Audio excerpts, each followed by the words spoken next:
Manu Thomas പറഞ്ഞ കാര്യങ്ങളൊക്കെ തന്നെ ഇന്ത്യൻ നാഷണൽ കോൺഗ്രസ് നേരത്തെ പറഞ്ഞിരിക്കുന്ന കാര്യങ്ങളാണ്.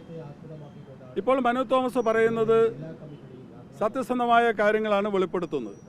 മനു തോമസ് ഒരു വർഷം മുമ്പ് ഒരു അന്വേഷണത്തിന് വേണ്ടി CPM ജില്ലാ കമ്മിറ്റിക്ക് കൊടുത്തിരുന്നു. ആ അന്വേഷണം അത് കൃത്യമായി അന്വേഷണം നടത്തിയിട്ടില്ല എന്നാണ് നമുക്ക് കാണാൻ സാധിക്കുന്നത്. അതിനകത്ത് പ്രധാനപ്പെട്ട പറഞ്ഞത് സ്വർണ്ണക്കടത്തുമായി ബന്ധപ്പെട്ട്, സ്വർണം പൊട്ടിക്കലുമായി ബന്ധപ്പെട്ട് CPMൻ്റെ ഉന്നത നേതാവിൻ്റെ മകനും അതുപോലെ തന്നെ ആകാശ് തില്ലങ്കേരി ഉൾപ്പെടെയുള്ള ക്രിമിനലുകളുണ്ട് എന്ന് അദ്ദേഹം പറഞ്ഞു. അദ്ദേഹം ഇത് അന്വേഷണം നടത്തണമെന്ന് പറഞ്ഞു. അതോടൊപ്പം തന്നെ P. ജയരാജൻ ഏരിയ സെക്രട്ടറിമാരെ നിയമിക്കുന്നത് കോറ മുതലാളിമാർക്ക് വേണ്ടിയാണ് എന്ന് പറഞ്ഞു. ഇത്തരം കാര്യങ്ങളൊക്കെ അദ്ദേഹം പറയുമ്പോഴും അതിനെക്കുറിച്ച് കൃത്യമായ അന്വേഷണം നടത്താൻ വേണ്ടി സാധിച്ചിട്ടില്ല. അതോടൊപ്പം തന്നെ അദ്ദേഹത്തിനെ പുറത്താക്കി എന്ന് പറഞ്ഞു കഴിഞ്ഞപ്പോൾ അദ്ദേഹം വിവരിച്ചിരിക്കുന്ന ഒരുപാട് കാര്യങ്ങളുണ്ട്. അതൊക്കെ നമ്മളെടുത്ത് ചർച്ച ചെയ്യേണ്ടതായിട്ടുണ്ട്. അതിലേറ്റവും പ്രധാനപ്പെട്ടത് സുഹൈബിൻ്റെ കൊലപാതകവുമായി ബന്ധപ്പെട്ട വിഷയമാണ്.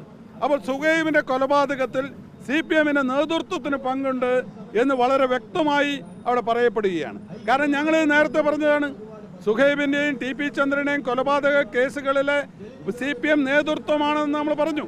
അതാണ് എന്ന് ഇപ്പോൾ മനു തോമസിൻ്റെ വെളിപ്പെടുത്തൽ കൊണ്ട് തെളിയിക്കപ്പെട്ടിരിക്കുകയാണ്.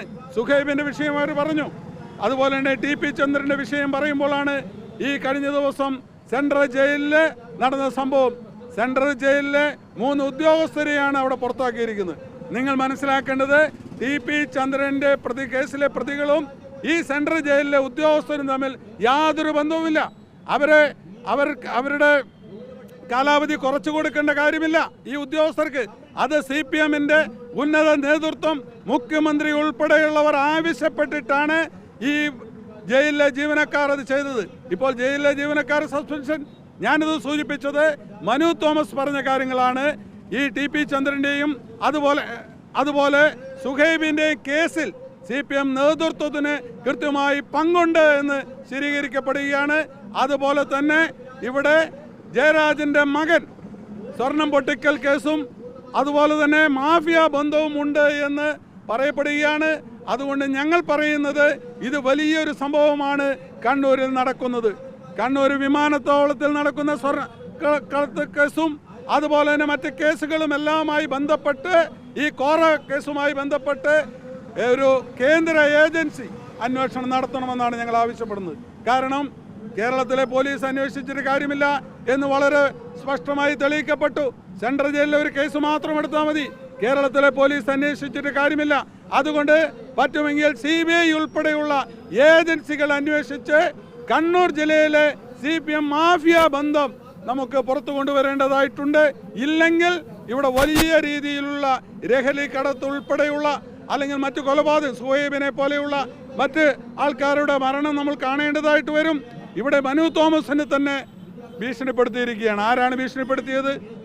ഈ P. ജയരാജൻ്റെ ഏറ്റവും മകൻ്റെ സന്തത സഹചാരിയായിട്ടുള്ള ആകാശ് തില്ലങ്കേരി പറഞ്ഞത് എന്താണ്? ആകാശ് തില്ലങ്കേരി പറഞ്ഞത് കൂട്ടി നടക്കുന്നവരോ മീഡിയാസോ രക്ഷിക്കാനുണ്ടാകില്ല എന്ന് പറഞ്ഞതിൻ്റെ അർത്ഥം TP ചന്ദ്രനും COT നസീറിനും സംഭവിച്ചതുപോലെ മനു തോമസിനും സംഭവിക്കും എന്നുള്ളതിൻ്റെ തെളിവായിട്ട് നമ്മൾ കാണുകയാണ്. അതുകൊണ്ട് പ്രിയമുള്ളവരെ, നമുക്കുള്ളത്, നമ്മുടെ ഒരു ലക്ഷ്യം എന്ന് പറയുന്നത് ഈ കണ്ണൂരിൽ സമാധാനം ഉണ്ടാക്കണമെന്നുള്ളതാണ്. ആ സമാധാനം ഉണ്ടാക്കണമെങ്കിൽ ഈ രീതിയിലുള്ള ഒരു അന്വേഷണം നമുക്ക് ആവശ്യമായിട്ടുണ്ട്.